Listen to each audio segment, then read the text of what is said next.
Pakistan cricket দল যে কোনো সময় যে অঘটন ঘটাতে পারে কিংবা নিজেদের পায়ে নিজেরাই কুড়াল মারতে পারে, বিষয়টি গতকাল আবারও প্রমাণ করল দলটি।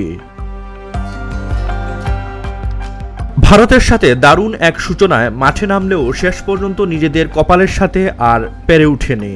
আর এসব কারণেই পাকিস্তান টিমকে বলা হয় আনপ্রেডিক্টেবল দল। পাকিস্তান যুক্তরাষ্ট্রের কাছে নিজেদের প্রথম ম্যাচে হেরে যাওয়ার পরই গুঞ্জন উঠেছিল পাকিস্তানের জন্য সুপার 8-এ ওঠাও কঠিন হয়ে পড়বে। কাল নিজেদের দ্বিতীয় ম্যাচেও পাকিস্তান ভারতের কাছে হেরে গেছে। এখন তো সত্যিকার অর্থেই বিপদে পড়ে গেছে পাকিস্তান।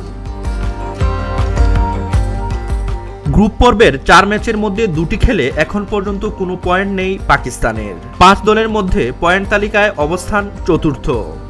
নগদে 500 টাকা বা তার বেশি পেমেন্টে পেতে পারেন ঢাকায় জমিসহ 20 কোটি টাকার পুরস্কার। ফলে প্রশ্ন দাঁড়িয়েছে, কোনোভাবে কি সুপার 8-এ উঠতে পারবে দলটি? আছে নানা সমীকরণও, তবে কিছু ক্ষেত্রে সমীকরণ মিললে পাকিস্তান সুপার 8-এ উঠতেও পারে।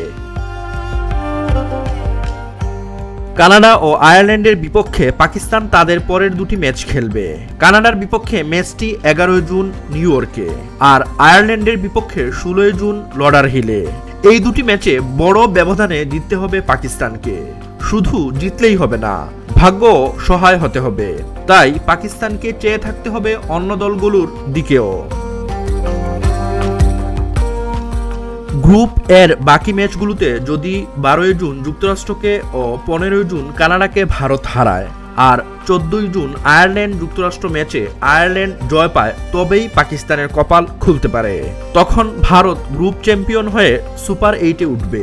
পাকিস্তান আর যুক্তরাষ্ট্রের পয়েন্ট থাকবে সমান সমান। তখন এই দুই দলের মধ্যে যার নেট রান বেশি থাকবে সেই যাবে সুপার 8-এ। আর এভাবে এগুলেই টি-20 বিশ্বমঞ্চে পাকিস্তান টিকে থাকতে পারবে।